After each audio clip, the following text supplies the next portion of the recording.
सुबह की भागदौड़ में कम मेहनत में एकदम करारा क्रिस्पी मजेदार नाश्ता मिल जाए तो फिर क्या कहना। तो ऐसे ही नाश्ते की रेसिपी मैं शेयर करूंगी जो कि आज हम कच्चे आम और पालक से बनाएंगे। बहुत ही मजेदार कॉम्बिनेशन है। तो चलिए शुरू करते हैं। Hi everyone, welcome back to my channel. मैं हूँ छाया। स्वागत है आपका हमारे माँ बेटी किचन पर। इसे बनाने के लिए मैंने 250 ग्राम पालक लिया है। इसको नमक के पानी से अच्छे से साफ कर लिया था।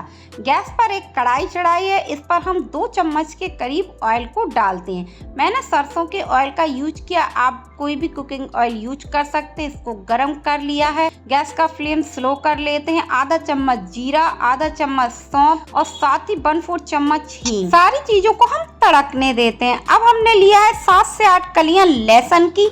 इसी के साथ 1 से 2 इंच अदरक का टुकड़ा, 3 हरी मिर्ची बीच से कट करके डाली है। इन्हें हमें थोड़ा सा भून लेना है। कलर वगैरह बहुत ज्यादा चेंज करने की जरूरत नहीं है। अब जो हमने पालक साफ करके रखी थी बिना कट किए हुए, ऐसे ही हम पालक को डाल देते हैं और एक बार हम इसको अच्छे से मिला देते हैं कि भाई ऑयल सारा लग जाए। गैस का फ्लेम है आपको मीडियम करना है। अब हम इस पर डालेंगे थोड़े से मसाले। लाल मिर्च पाउडर आधा चम्मच, थोड़ा सा नमक से पालक के हिसाब से, गरम मसाला, हरे धनिया के जो डंठल होते हैं ना वो हमने डाला है। आप कभी भी मत फेंकिए, किसी भी सब्जी पर आप डालिएगा, उसका टेस्ट काफी बढ़ जाता है। तो इसे हमने अच्छे से मिक्स कर लिया है और थोड़ा सा हमने इसको भून भी लिया है और मीडियम फ्लेम पर इसको 2 से 3 मिनट के लिए कुक होने के लिए छोड़ देते हैं। और 2 से 3 मिनट बाद देखेंगे कि पालक हमारी अच्छे से कुक हो चुकी है। गैस का फ्लेम को बंद कर देते हैं और इसको उतार के ठंडा कर लेते हैं। इधर मैंने मिक्सी का छोटा वाला जो जार होता है ना वो ले लिया है।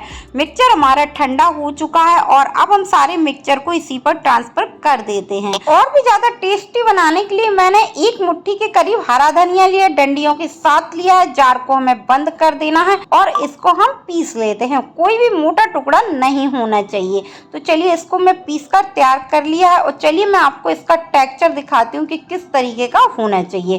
देखिए सारी चीजें अच्छे से पिस चुकी हैं। यदि आप इस पर मसाले नहीं डालते तो कलर इसका एकदम ग्रीन होता। मैंने एक परात ले ली है।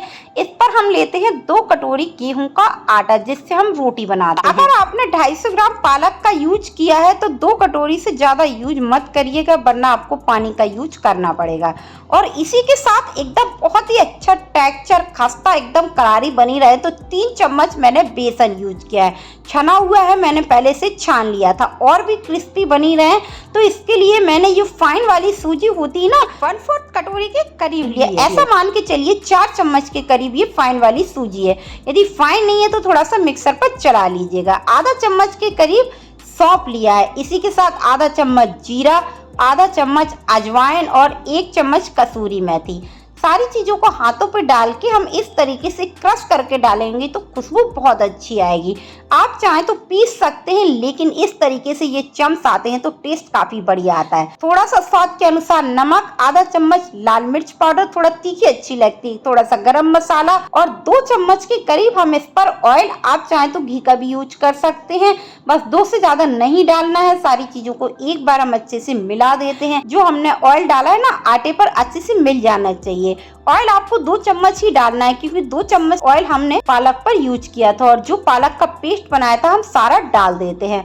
बाद में मैंने इसको अच्छे से पोंछ लिया था। इतने में जो डो है ना हमारा एकदम परफेक्ट लग जाता है। आपको पानी का यूज बिल्कुल भी नहीं करना पड़ेगा। परफेक्ट मेजरमेंट और रेशियो के साथ मैंने आपको ये रेसिपी बताई है तो आपको बिल्कुल पानी का यूज नहीं करना पड़ेगा और हमें इसका एक हार्ड सा डो लगाना है। डो को हमें थोड़ा सा मसल लेना है जो कि सूजी अच्छे से फूल जाए। अगर हमारा डो सही लगा है तो हमारी पूरी भी काफी समय तक खस्ता एकदम करारी बनी रहती है और बिल्कुल भी ऑयल एब्जॉर्ब नहीं करती है। देखिए डो को हमें इस तरीके से मुक्का मार मार के चिकना कर लेना है और आप देख पा रहे हैं कि एकदम परफेक्ट हमारा स्मूथ ये डो लगकर तैयार हो गया है।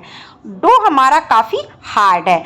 तो चलिए डो हमारा एकदम परफेक्ट रेडी है। हमने सूजी डाली थी तो उसके लिए हमें कवर करके इसको 10 मिनट के लिए छोड़ना होगा जिससे सूजी हमारी फूल जाए। तो चलिए अब हम फ्रिज से कुछ सामान ले लेते हैं। इसके लिए हम एक स्पेशल चटनी बनाएंगे जो कच्चे आम से बनाएंगे। इसके स्वाद को कई गुना बढ़ा देगा।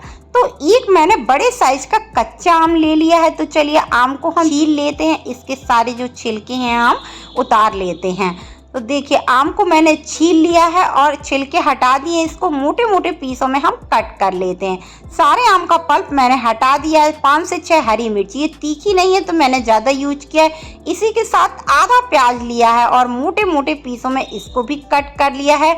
8 से 10 कलियां लहसुन की ली है। इसी के साथ मैंने लिया था आधा टमाटर, उसको भी कट कर लिया था। चलिए मैं एक मिक्सी का छोटा वाला जार लेती हूँ, क्वांटिटी कम होती तो मैं हमेशा छोटे वाले जार का यूज करती हूँ। हरी मिर्ची डाल देंगे, साथ ही कटा हुआ प्याज, लहसुन, कटा हुआ कच्चा आम और इसी के साथ 1 कप के करीब हरा धनिया लिया, डंडी के साथ डाला है। 1 टमाटर लाल डाला है और इसी के साथ सफेद नमक, साथ ही थोड़ा सा काला नमक और साथ ही हमने कच्चा जीरे का यूज किया है। थोड़ा सा पानी डाल देते हैं, पिसने लायक टमाटर अपना पल्प छोड़ता है ना, तो पानी की ज्यादा जरूरत नहीं पड़ती है। और हमें इसको एकदम फाइन चटनी नहीं बनाना है, हल्की मोटी मोटी ही रखेंगे तभी इसका टेस्ट अच्छा आता है। देखिए चटनी मैंने पीस ली है, मैं आपको इसका टेक्सचर दिखाती हूँ। देखिए कितनी बढ़िया कच्चे आम की चटनी हमारी बनकर तैयार हो गई है। आप किसी के साथ भी इसे एंजॉय कर सकते हैं। कढ़ाई चढ़ा दी है, कढ़ाई पर मैंने ऑयल डाल दिया है और इसे हम मीडियम फ्लेम पर गर्म होने के लिए छोड़ देते हैं। जब तक हमारा ऑयल गर्म हो रहा है तो इधर हम अपने आटे को चेक कर लेते हैं। तो आटा भी हमारा फूल गया, इसको हम थोड़ा सा मसल लेते हैं और इसके हम पेड़े कट कर लेते हैं। आप अपने साइज से बड़ी छोटी कर सकते हैं, मैं मीडियम साइज की बना रही हूँ और इस तरीके से हम इसको रोल कर लेते हैं। चलिए मैं आपको एक और बताती हूँ। देखिए एकदम परफेक्ट हमारा बन रहा है, बिल्कुल भी नहीं फट रहा है, इसका मतलब डो हमारा बढ़िया से लगा है। एक निकाल के हमें सारे को कवर करके रखना है।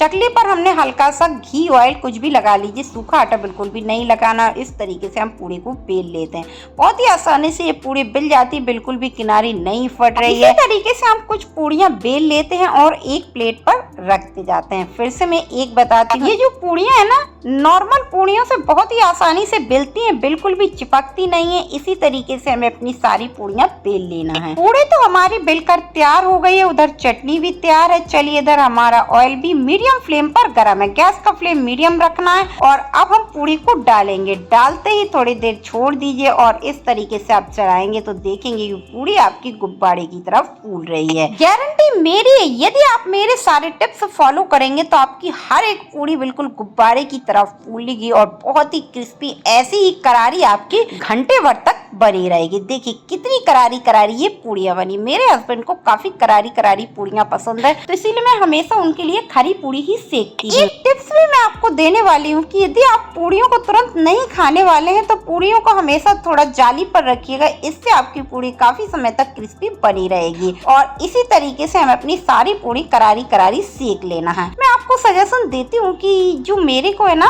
तो फूली फूली पूड़ियाँ कम पसंद है, क्योंकि जो फूली कम होती है ना तो वो क्रिस्पी भी ज़्यादा होती हैं। इसी तरीके से मैंने अपनी सारी पूड़ियाँ सेक ली थी।